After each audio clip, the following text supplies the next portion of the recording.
My channel मैं Ruby में। मेरा टॉपिक है आज हेल्पिंग वर्ब और मेन वर्ब में क्या डिफरेंस होता है। इसी कंसेप्ट को मैं आपसे क्लियर करने वाली हूँ। प्लीज वीडियो को आप ध्यान से देखिएगा।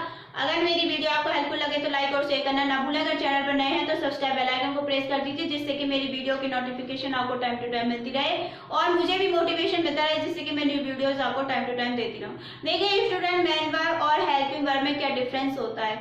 मेन वर्ब एक मुख्य क्रिया होती है और हेल्पिंग वर्ब एक सहायक क्रिया होती है। हेल्पिंग वर्ब की डेफिनेशन में लास्ट वीडियो में आपको दे चुकी हूँ, प्लीज उसमें देख लेना। Main verb that describe the action of the subject. जिस क्रिया से, जिस अक्षर से, जिस लेटर से, जिस समूह से सब्जेक्ट के कार्य करने की जानकारी मिलती है उसे हम मुख्य क्रिया कहते हैं। Helping verb that describe the state of the subject. जिस सहायक क्रिया से, जिस अक्षर से सब्जेक्ट की स्थिति, अवस्था की जानकारी मिलती है उसे हम सहायक क्रिया कहते हैं। एक बार मैं डेफिनेशन नोट कर देती हूँ, ध्यान से देखिएगा। Difference,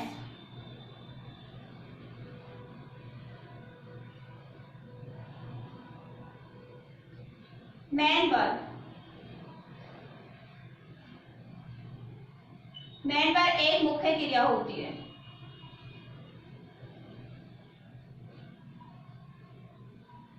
helping verb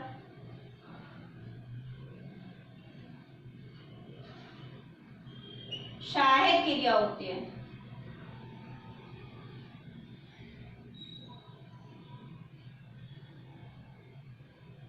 main verb that describe the action of the subject. मैं डेफिनेशन नोट कर देती हूँ मेन वर्ब की। Main verb that describes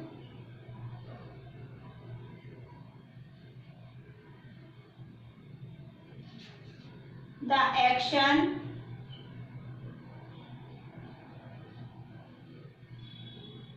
of the subject।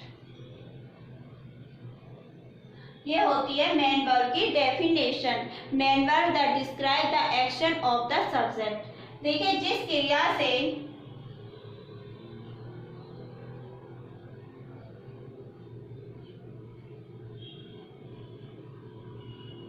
Subject के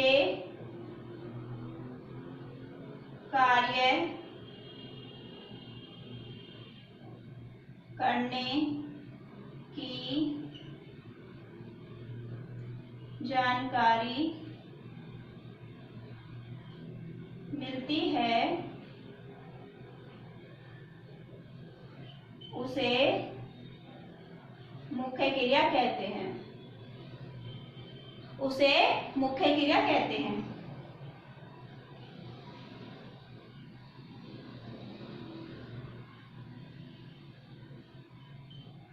हेल्पिंग वर्ब की डेफिनेशन तो आप सभी को पता होगी कि मैं लास्ट वीडियो में आपको हेल्पिंग वर्ब की डेफिनेशन दे चुकी हूँ। देखिए, main verb that describe the action of the subject. जिस क्रिया से सब्जेक्ट के कार्य करने की जानकारी मिलती है उसे हम मुख्य क्रिया कहते हैं।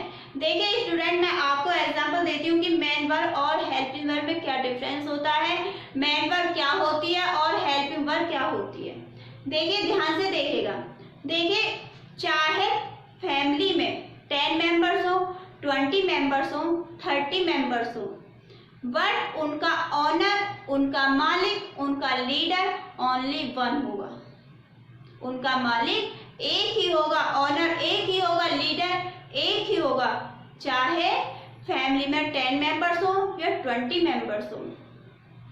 देखिए, 2 डेज के लिए या 4 डेज के लिए जो वो ऑनर है वो एब्सेंट रहता है, कहीं बाहर चला जाता है, तो जिस अदर फैमिली मेंबर्स को वह अपने लॉकर की चाबी सौंप कर जाता है या अदर्स कार्य सौंप कर जाता है, अपनी रेस्पॉन्सिबिलिटीज अदर्स मेंबर्स को देके जाता है, तो उसकी एब्सेंट में उस फैमिली का ऑनर कौन होगा?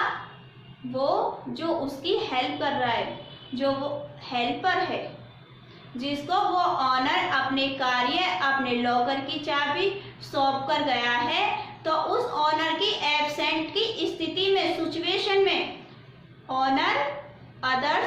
मेंबर होगा। अब वो अदर्स मेंबर एक भी हो सकता है और दो भी हो सकता है, जिसको वह अपने कार्य सौंप कर जाएगा। देखिए स्टूडेंट, उसी प्रकार से अगर सेंटेंस में वर्ब एक आती है तो वो होगी मेन वर्ब। अगर सेंटेंस के अंदर वर्ब टू आती है तो एक होगी हेल्पिंग वर्ब और एक होगी मेन वर्ब।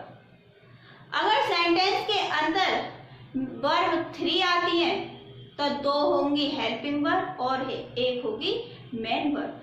चाहे सेंटेंस के अंदर मेन वर्ब चाहे टू आ जाओ, थ्री आ जाओ, फोर आ जाओ, कोई फर्क नहीं पड़ता, बट जो मेन वर्ब होगी वो ओनली एक होगी। जो घर का मुखिया होगा वो ओनली वन होगा, जो लीडर होगा वो वन होगा, जो मालिक होगा वो वन होगा। सारे फैमिली मेंबर्स ऑनर नहीं हो सकते, लीडर नहीं हो सकते, मालिक नहीं बन सकते। उनका मालिक, उनका ऑनर, उनका लीडर वन ही होगा। तो इसी प्रकार से सेंटेंस में भी मेन वर्ब ओनली वन होगी, टू नहीं हो सकती। हेल्पिंग वर्ब चाहे टू हो, थ्री हो, कोई फर्क नहीं पड़ता, पर मेन वर्ब ओनली एक होगी। देखिए स्टूडेंट, वेरी सिंपल वे में मैं आपको एग्जाम्पल क्लियर कर रही हूँ, प्लीज ध्यान से देखिएगा। मैं एक बार आपको नोट कर देती हूँ।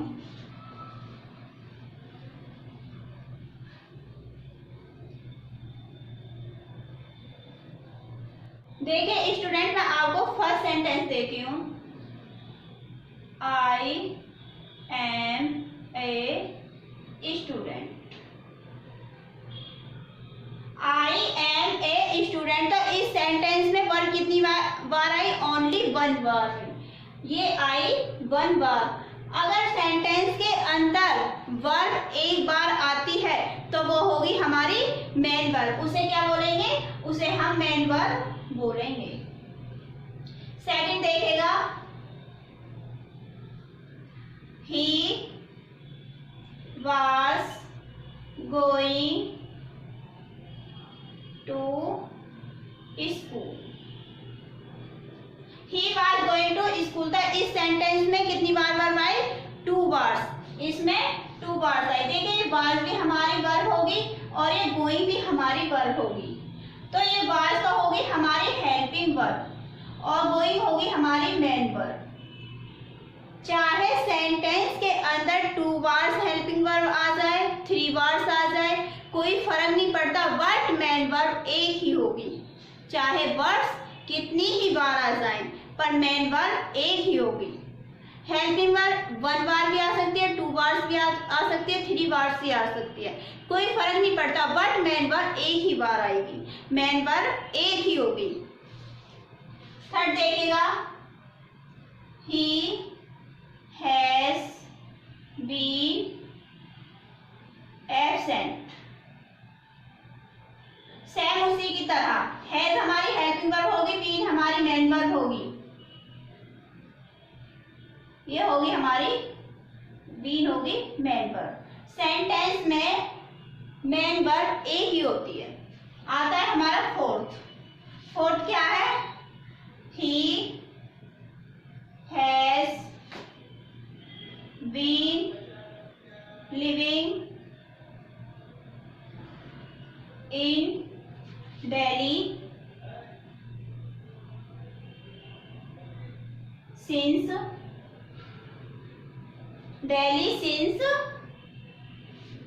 1921। He has been living in Delhi since 1921। तो इस सेंटेंस में देखिए स्टूडेंट, हैज, हैव बीन और ये लिविंग, हैज बीन और लिविंग थर्ड वर्ड्स हैं। अब इसमें हैज तो होगी हमारी हेल्पिंग वर्ब और बीन होगी हमारी हेल्पिंग वर्ब, ये भी हमारी हेल्पिंग वर्ब होगी, बट लिविंग जो है वो होगी हमारी मेन वर्ब। जैसे मैंने आपको स्टार्टिंग से बताया कि सेंटेंस में चाहे वन बार ही हो सकती है हेल्पिंग वर्ब, टू बार्स भी आ जाए, कोई वो नहीं पड़ता, फर्क नहीं पड़ता, बट मेन वर्ब एक ही होगी, मेन वर्ब एक ही आती है। अगर सेंटेंस में यू आर ए टीचर,